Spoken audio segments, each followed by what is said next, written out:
ஓம் நம சிவாய். வணக்கம். இன்றைக்கி வீடியோவில் நம்ம என்ன பார்க்க போகிறோன்னா, உபாசன மந்திரம் வந்து சித்தி ஆகாததற்கான காரணங்கள் என்ன அப்படின்றத பார்க்கலாம். இது என்னோடய பர்சனல் எக்ஸ்பீரியன்ஸஸ் வச்சு எழுதுனது தான். எந்த சேனல்லிருந்தும் பார்த்து எழுதுனது கிடையாது. ஒருவேளை நான் அப்படி பார்த்து எழுதினாலும் எந்த சேனல்துன்னு நான் கண்டிப்பாக சொல்லிடுவேன். ஸோ ஃபஸ்ட்டு விஷயம் என்ன அப்படின்னு பார்த்துட்டு எல்லாம், நிறைய பேர் கூட நம்ம வந்து ஃபோனில் பேசுகிறது, இல்லை வந்து ஃப்ரெண்ட்ஸ், ரிலேட்டிவ்ஸ், பக்கத்து வீட்டுக்காரங்க கூட அனாவசியமான விஷயங்கள் பேசிகிட்டே இருந்தால் அந்த எனர்ஜி வந்து போயிடும். அப்போது அதனால் ஒரு சில டைம் மந்திரம் சித்தி ஆகாமல் இருக்கிறதுக்கான சான்சஸ் இருக்குது. ஓகேங்களா. ரெண்டாவது விஷயம் என்னென்னா, நிறைய பேர் அவங்க அம்மா அப்பாவை கொண்டு போய், பெற்றோர்களை கொண்டு போய் ஆசிரமத்தில் விட்டுருவாங்க. இல்லை வந்து ஒரு மனசு நோக்கிற மாதிரி பேசிடுவாங்க.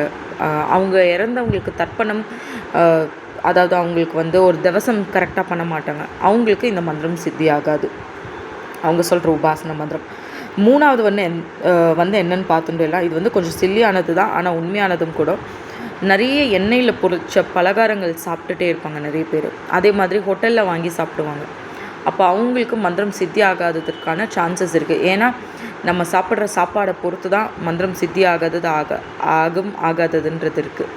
அது உங்களோட உடம்பில் வந்து அந்த மந்திர சக்தியை வந்து கிரகிச்சுக்கணும். அதனால தான் ஃபுட்டை வந்து ரொம்ப கேர்ஃபுல்லாக சாப்பிடணும். ஒரு நாளைக்கு ஒரு வேளை தான் உபாசன டைமில் சாப்பிடணுன்னு அதனால தான் சொல்லின்னு இருக்கா. ஓகேங்களா.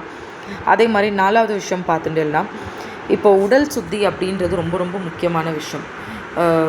ஏன்னா ஒரு தெய்வத்துக்கோ இல்லை தெய்வதைக்கோ நீங்கள் வந்து உபாசனை இருக்கீங்க அப்படின்னா, அந்த தேவதையோ இல்லை தெய்வம் வந்து உங்களை அணுக ட்ரை பண்ணும், உங்கள் உடலில் வந்து இறங்க ட்ரை பண்ணும்.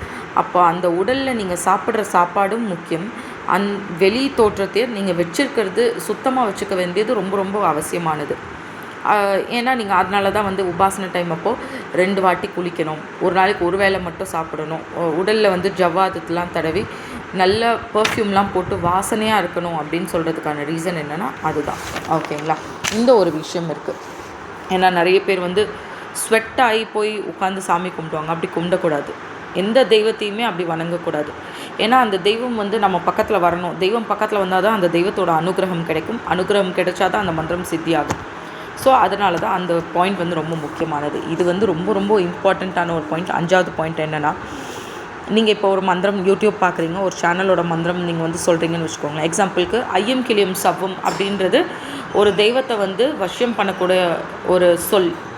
அதே மாதிரி வந்து வா வா அப்படின்னு நம்ம அழைக்கிறதும் வந்து தெய்வத்தை வந்து நம்ம வர வைக்கக்கூடிய ஒரு சொல். இது ரெண்டுத்துக்கும் ஒரு சின்ன லைன் தான் வித்தியாசம் இருக்குது. சரிங்களா. ஆனால் அதாவது தெய்வம் உங்கள் பக்கத்தில் வரும், ஆனால் உங்களுக்கு வசியமும் ஆகும். அது வந்து எப்படின்னா, அது உங்களோட பக்தியை பொறுத்து தான் இருக்குது.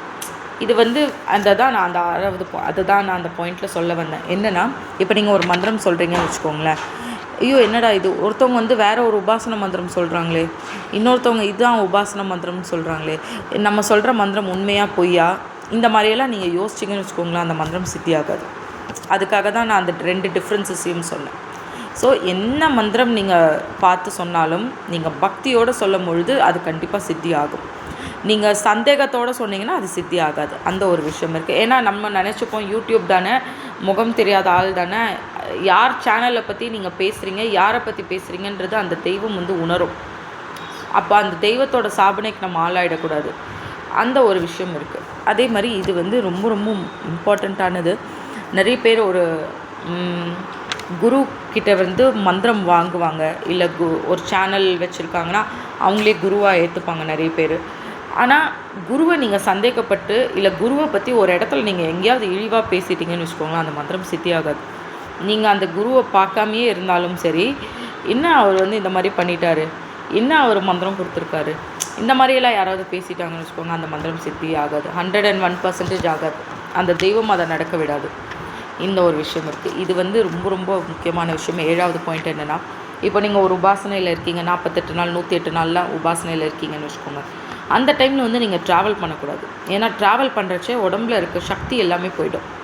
வெயிலில் நீங்கள் நடந்தீங்கன்னா, அதனால தான் நம்ம வெயிலில் நடந்தோன்னா நம்ம வந்து ரொம்ப சோர்வாயிடுறது உடம்பு, இல்லை நம்ம வந்து தூக்கம் வர்றது அப்படின்லாம் சொல்கிறோம் பார்த்தீங்களா. டயர்டாகி தூங்குறது வேறு, நல்ல தூக்கம் அப்படின்றது வேறு. ஸோ அந்த மாதிரி டைமில் நீங்கள் வந்து ட்ராவல் பண்ணுறதை அவாய்ட் பண்ணிட்டேன்னா மந்திரம் குயிக்காக சித்தி ஆகும். 8வது பாயிண்ட் அப்படின்னு என்னென்னா, இது இன்னும் முக்கியமான ஒரு பாயிண்ட் தான். நிறைய பேர் வந்து கவுண்ட் பண்ணிகிட்டே இருப்பாங்க. ஆனால் வந்து தெய்வத்தை மறந்துடுவாங்க. நீங்கள் கண்ணை மூடி உட்காந்து நீங்கள் வந்து இப்போ மந்திரம் சொல்லிட்டு இருக்கீங்கன்னா அந்த தெய்வம் தான் உங்கள் கண் முன்னாடி நிற்கணும்.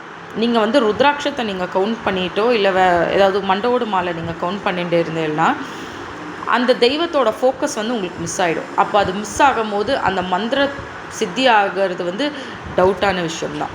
ஏன்னா உங்களோட கவனம் முழுக்க அந்த எண்ணிக்கையில் தானே இருக்குது, இந்த தெய்வத்து மேலே இல்லைல்ல. இதை வந்து அந்த தெய்வம் கவனிக்கும். ஓகேங்களா? அதே மாதிரி 9வது விஷயம், இதுவும் கூட ரொம்ப முக்கியமான பாயிண்ட் தான். தூக்கம் அப்படின்றது ரொம்ப அவசியமான ஒரு விஷயம். நல்ல தூக்கம், நல்ல உறக்கம், ஒரு 8 to 9 hours ஆகுது நல்லா நைட்டில் வந்து நம்ம தூங்கி எழுந்திரிக்கணும் ஃப்ரெஷ்ஷாக.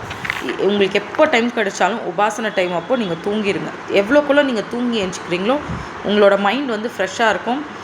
நீங்கள் இப்போ நான்லாம் எனக்கு கோவம் வந்துச்சுன்னு வச்சுக்கோங்களேன், நான் போய் படுத்து தூங்கி எழுந்திரிச்சிட்டேன்னா நான் சரியாயிடுவேன். அது எல்லா மனுஷங்களுக்குமே அந்த மாதிரி தான். அண்ட் உபாசனை டைம் அப்போது அந்த ஸ்லீப் பேட்டர்ன் அப்படின்றது ரொம்ப ரொம்ப முக்கியமானது. அந்த ஒரு விஷயம் இருக்குது. இது வந்து எத்தனை பேர் ஏற்றுக்கிறீங்கன்னு எனக்கு தெரியல. 10வது பாயிண்ட் ரொம்ப முக்கியமானது, பெண் தோஷம் கண்டிப்பாக இருக்கவே கூடாது.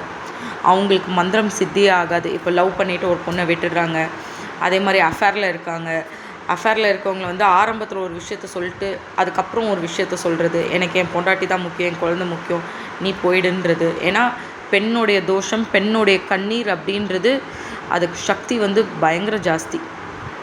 அதை அந்த பெண் தோஷத்துக்கு எந்த பரிகாரமுமே கிடையாது.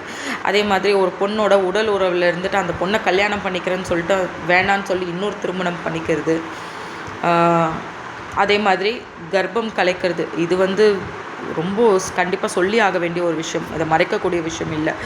ஏன்னா ஒரு நிறைய பேர் அஃபேரில் இருப்பாங்க, இல்லை லவ் பண்ணுவாங்க, இல்லை கல்யாணம் ஆனவங்களே சொல்லுவாங்க இந்த குழந்தை வேண்டாம் கலைச்சிருன்னு சொல்லுவாங்க.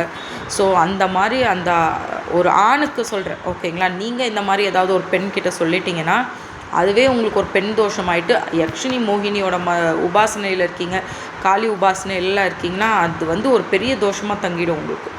எந்த உபாசனையுமே வந்து அந்த மந்திரம் சித்தியாகவே அது விடாது. உங்களை அந்த உபாசனையை வந்து எடுக்கவே விடாது. முடிக்கிறதுக்குள்ளே என்ன வேணாலும் நடக்கலாம். ஸோ பெண் தோஷம் அப்படின்றதுல இத்தனை விஷயங்களும் அடங்கியிருக்கும். அந்த ஒரு முக்கியமான பாயிண்ட்டை நீங்கள் தெரிஞ்சுக்கணும். யாரும் தவறாக எடுத்துக்காதீங்க, உங்கள் மனசை கஷ்டப்படுத்தணும்னு சொல்லலை, இது உண்மையான விஷயம். ஸோ 11வது விஷயம் என்ன அப்படின்னு பார்த்துட்டேன்னா, குருவோட சாபனை அப்படின்றத கண்டிப்பாக வந்து நம்ம வாங்கிக்கக்கூடாது. குருவோட வாயில் வந்து விழவே கூடாது. குரு வந்து இப்போ உங்களுக்கு வந்து யூடியூப்பில் வந்து நீங்கள் ஒருத்தவங்க கூட பேசுகிறீங்கன்னு வச்சுக்கோங்க, அதாவது அண்ணான்னு சொல்லலாம், அக்கான்னு சொல்லலாம், இல்லை அவங்கள அப்பாவாக நீங்கள் பார்க்குறீங்க, அவங்க கூட நீங்கள் பேசுகிறீங்கன்னு வச்சுக்கோங்க, அவங்க மனசால் வந்து உங்களுக்கு இந்த மந்திரம் சித்தியாகும்ப்பா நீங்கள் பண்ணுங்கன்னு சொல்லிட்டாங்கன்னா அந்த மந்திரம் சித்தி ஆகிடும். அவங்க ஆசீர்வாதம் பண்ணாங்கன்னா அது நீங்கள் உபாசனை பண்ணுற தெய்வமே ஆசீர்வாதம் பண்ணதுக்கு சமானம். அது எந்த சேனல் அவங்க வச்சுருந்தாலும் சரி, அது எந்த குருவாக இருந்தாலும் சரி, யாராக இருந்தாலும் சரி. ஸோ இதுதான் என் பாயிண்ட்ஸ். இதில் ஏதாச்சும் டவுட்ஸ் இருந்தால் கேளுங்க. தேங்க்யூ.